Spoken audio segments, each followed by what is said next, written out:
Hello, Facebook. Welcome to Deleted Scenes. Yesterday, we talked about wrath, and today I'm going to talk to you about some of the things that we didn't really get to cover in that sermon, or really one thing in particular. And yeah, I mentioned in the sermon. Let me start from a different direction. Okay, so we dealt with wrath in the sermon, and we talked about wrath being an excessive, inappropriate, or uncontrolled anger. And we talked about some biblical examples of wrath, and I gave these symptoms of wrath. And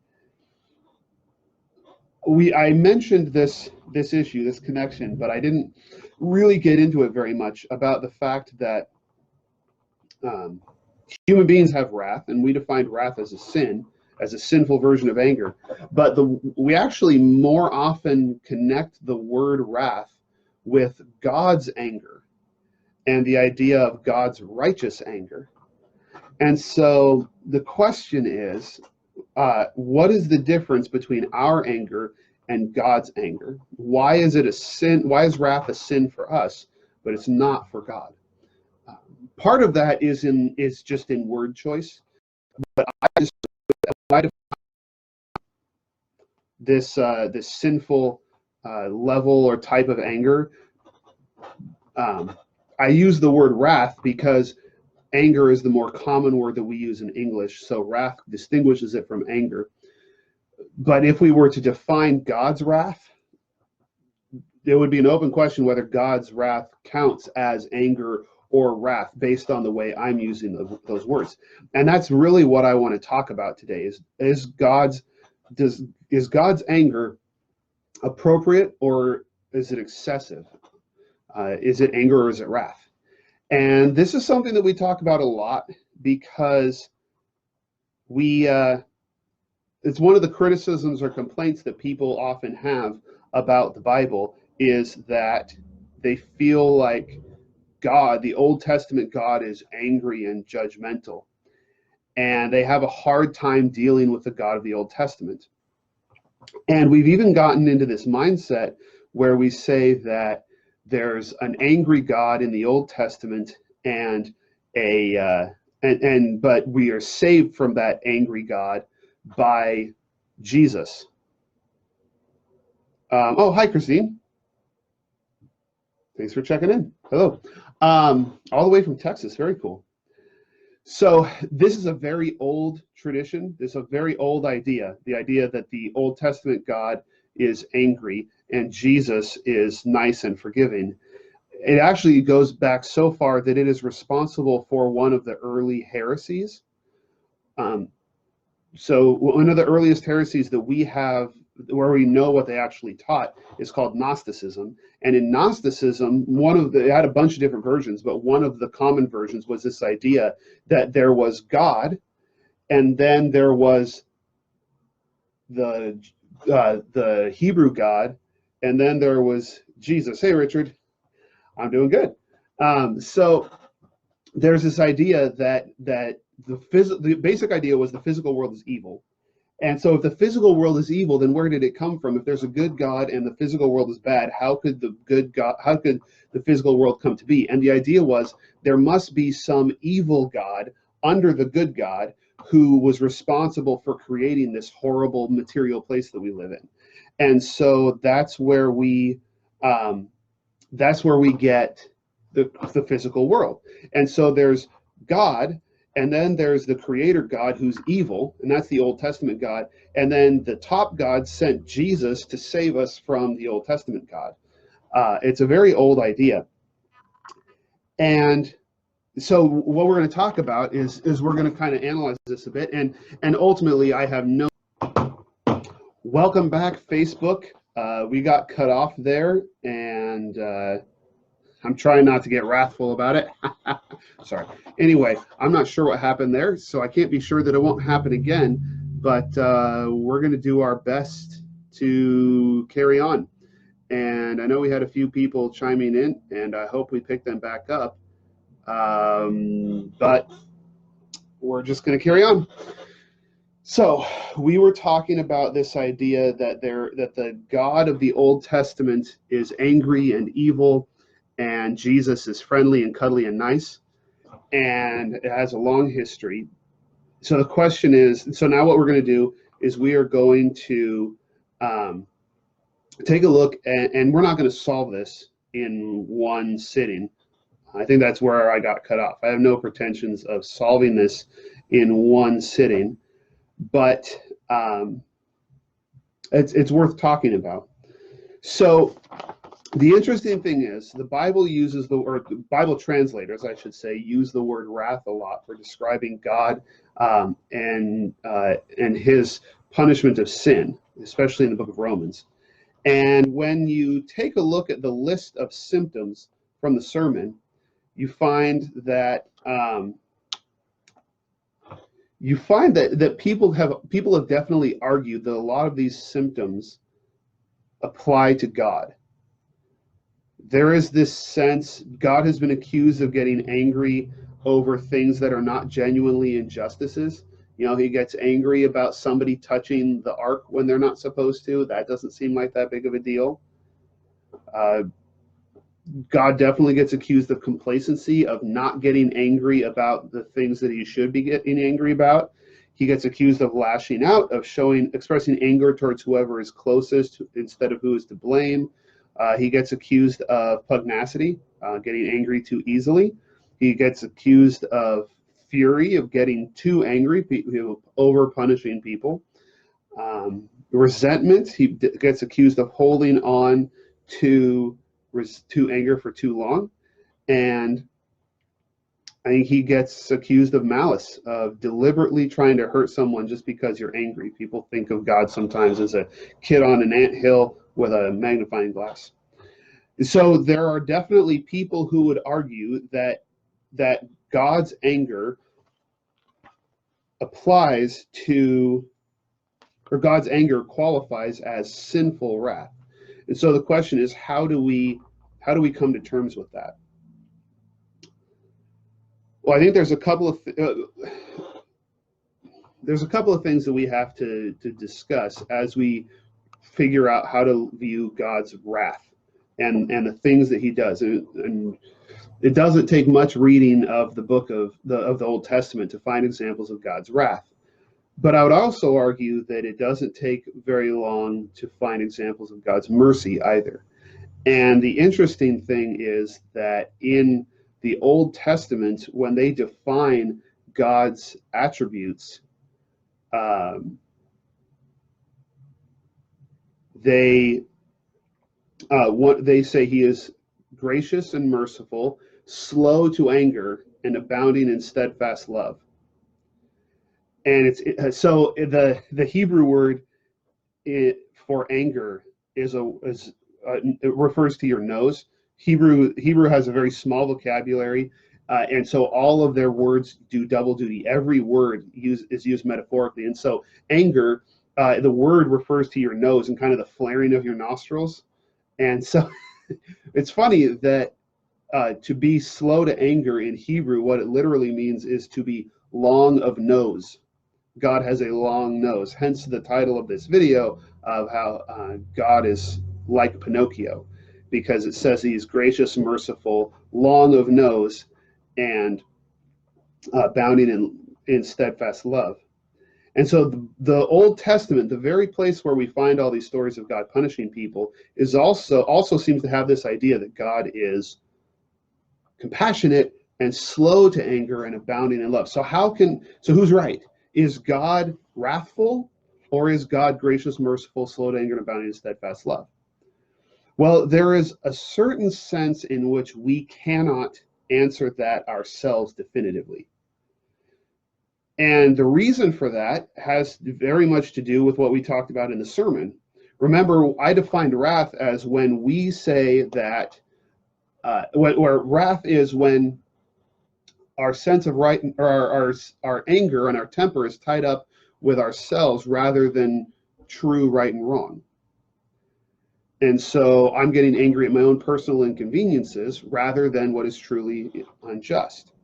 In order for me to to determine whether God is wrathful or not, whether God's anger is sinful, I would have to be able to determine whether God is getting angry over personal injustice, personal inconveniences over his own pride, or whether he's getting angry over what is truly right and wrong. And it is absolutely true that God, one of the reasons God often gives for being angry is that, or for bringing judgment, is to defend his name and to defend his reputation. But the reason why we will never be able to answer this definitively is because we're talking about God. We're talking about someone higher than ourselves. And so, in order for me to judge whether God's anger is legitimate or not, I have to know, at least as well as God does, the difference between right and wrong. Because if God and I disagree on what should or shouldn't make us angry, then if I know less than God, then I can't actually legitimately criticize God. I have no basis to say that I know better. So it may seem like God is getting angry over the wrong things, but if he knows right and wrong better than me, then it's entirely possible that that's one of those places where God knows better than I do. Now, it's also still technically, logically possible in this hypothetical that God is getting angry for the wrong reasons. But if I am lower down the totem pole than God is, then I have no way of knowing whether he is wrong or not. I might as well walk into my first year German class and try and correct my German professor's grammar. Maybe the professor was speaking German wrong, but I'm not the one to decide whether he was speaking it wrong or not, because all I can do is count to 10 and ask where the bathroom is. So there's a sense in which we do not have the ability, the authority to decide whether God's anger is legitimate or not. But we still have to make a decision on how we feel about God. We still have to come to an opinion about God. Is God righteous or not? Is he worth following or not? We can't just throw up our hands. Well, we can throw up our hands and say, I don't know. But even doing that is making a choice. So what kinds of things should we consider as we're trying to evaluate God's wrath? Well, number one, as we've already stated, we have to understand that God being God has perfect knowledge and perfect judgment. So God knows every person, he knows everything about them, and he knows right and wrong. So his knowledge is beyond our knowledge, and he knows everything that's going on. And that inevitably will mean that God is going to act in ways we do not expect, because we don't have all the facts and we don't know right and wrong perfectly. So that's one thing that goes on here. There's another, but then we still have situations where it seems like God is doing things that he told us not to do. And that gives us some reasons to challenge or to question what's going on. But there's a couple other aspects that you have to bring into the discussion when you're talking about God's anger. Because God is not simply lashing out at family members or random people on the street or even children. God has a very particular, unique kind of relationship with human beings, and none of us have the same kind of relationship with anybody else. There is no one in my life that I am their God. And so there are unique things about that relationship. First of all, there is a big similarity between God as God and a person who is a king or a queen, a monarch, which is that God doesn't judge us simply as someone who knows better than us. He's not just our smarter, wiser friend. He is also our sovereign. He is also the creator of the world. He's the creator of the world. He is the master of the world. He is our sovereign. His rightful place is in leadership over us. And that means that when we disobey God, we're not simply doing something wrong, but you also have to recognize that those actions, in a way, we should combine them with treason. Right? Because it's one thing for us to say, well, we don't treat people that way. We don't treat each other that way when we do such and such a thing. And so why would God come down on them that way? But especially in the Old Testament, when God is dealing with a people that he's formed a covenant with, God is their king. And that means that their actions take on the impact of treason. To give you an example, one of the Christians have a reputation historically for having burned witches, and we take this as a really superstitious thing, and we blame religion for the execution of witches. And it is true that Christians should lament our role in those stories, but the truth is that when you look at the witch trials, those were not things that happened when the church was in power or in places where the church was in power. They actually specifically happened in places where the government was in control of the church. So you had them in Great Britain after King Henry VIII split off from the Roman Catholic Church. And the first person to execute witches was Thomas More, who was the first who was in charge after Henry VIII split off from England. The same thing happened in France when the King of France gained control over the church, and especially in Spain. The Spanish Inquisition was when the government got control of their branch of the Catholic Church. Now, why is it that when governments take over, they suddenly start persecuting witches? Well, it's because when the government controls the church, then heresy becomes treason. So it's not just that you're a witch. When people were, before the governments took over, the church just considered witchcraft. They didn't really believe in it. Their official policy was that witchcraft isn't real, that you can't actually control things. But once the government got involved, then all of a sudden, if you're a witch, then you're a traitor to the government church. And so when we look at these kind of situations, we have to remember that God is a king. He's not just dealing with people who did bad things. He's dealing with people who are potentially committing treason against him. And that isn't, sorry, I just realized that it can come across that I'm comparing God to people who burned witches. All I'm trying to say is that there's a different mindset that comes in when you mix politics and religion. And unfortunately, when human beings do it, we end up with things like the Inquisition. But the major problem there is that human beings should not be in charge. It should not be in control of God's church and defend it with violence. So there's a whole different problem going on there. But God absolutely is sovereign and does have authority, especially over the Israelites who considered him their king and signed a covenant with him. So that's going to be an aspect of how God deals with people in the Old Testament. Another thing is the fact that God is speaking and interacting with a different culture that has a different set of expectations.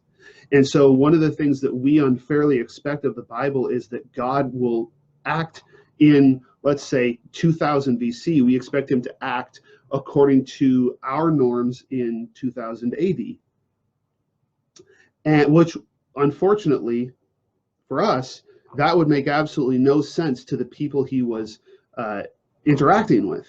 And so we somehow expect God to behave in the past the way we want him to in the future, which doesn't make any sense, especially since a lot of what we believe and a lot of what forms our beliefs and our structures in 2000 AD is based on what we have learned from Scripture and from these stories about God in the past. We've responded to God's stories. And so there's a lot of different factors that are going on. And the last thing that we have to keep in mind is that over and over in the Old Testament, God responds to evil and to sin he will say, this is what I'm going to do. This is the punishment that you deserve. And we often disagree on whether what they did deserves that level of punishment. But more often than not, what happens is that God actually relents and does not punish them the way that he said he was going to. When the Bible says that God is gracious and merciful, slow to anger, and abounding in steadfast love, it often adds a fifth part of that, and he relents from sending disaster.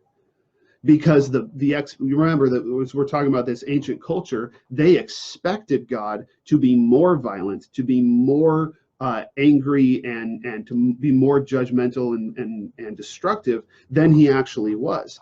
And so the idea that we have that the Old Testament is an angry God is actually very strange when you read the story and keep track of when God punishes people and when he relents and forgives them and doesn't punish people. What we actually find is that God says this is the standard, this is the expectation of how you should be treated when you sin, and he actually comes in below that. And so if we ask, is God a God who is defined by anger and by wrath and unreasonable anger? Well, on the one hand, we don't have the ability to decide, to pass judgment on God. And so we have to ask, we have to basically make a decision based on faith. Do we trust God when he says that this is what you should have received? And I'm going, and when he says this is what justice looks like, are we going to trust his authority and his higher knowledge, or are we going to insist that I know justice properly, or be unable to accept the standard and the expectations that he puts in Scripture? Ultimately, I don't think we need to be able to reach a place where we are completely comfortable with some of the things that happen in the Old Testament, mainly because we're in a very different culture.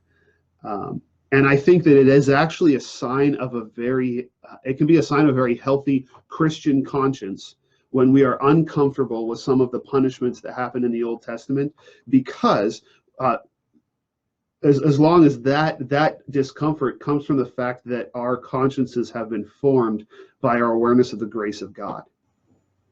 And as we have learned from the example of Christ that forgiveness and compassion are the proper way to behave and the proper way to treat people, when that makes us uncomfortable, I think that can be a good thing. When it comes from a sense of entitlement that even God doesn't have the right to treat me that way, then I think we're off base, and that's a whole different subject. But ultimately, I think the question of, is God's anger righteous, is one that we can't really answer, and which way we decide on it is going to depend on other factors of how we feel about God and how willing we are to accept another being in authority over us. And so if you are not in a place where you're willing to accept God's authority, then you're going to look at what God has done and say, no, that's evil, or that's wrong, or that's antiquated, or whatever. If you are in a place where you are willing to consider that maybe you are not the most perfect judge of right and wrong, then it becomes possible to approach those stories in a more of a teachable mentality, and to believe that God really does know better than we do. But that is a faith thing, and that's a journey that we all go on, and we will continue to struggle with every day this side of glory. Is, are we going to trust God, or are we going to follow our own impulses and our own passions and our own personal sense of wrath? That's what I had to say about wrath today. So I don't remember how far out I've told you what I'm going to preach on. So you may not know that this is a change of plan, but for me, it's a change of plan that next week we are going to talk about envy. And the week after that, we will talk about the last remaining deadly sin, which is sloth or acedia. There will not be a live broadcast next week because it's a holiday, so I'm not going to be here. But next week, we're going to be talking about envy, which, as I've been studying, it's interesting. Envy is probably the most unpleasant sin for the person who suffers from it. You really do suffer from envy. One of the authors that I've read said envy is the only one that is never any fun. And so we'll be talking about envy and where that comes from and what it does to people in the sermon next week, and then we will cover it at a live broadcast that will follow sometime after that. We might do the last two deadly sins together. We'll see. I'll keep you on your toes. Thanks for tuning in. We hope to see you at church at 10:30 a.m. on Sunday, and then back here 2 Mondays from now for sure at 3 p.m. Thanks for tuning in.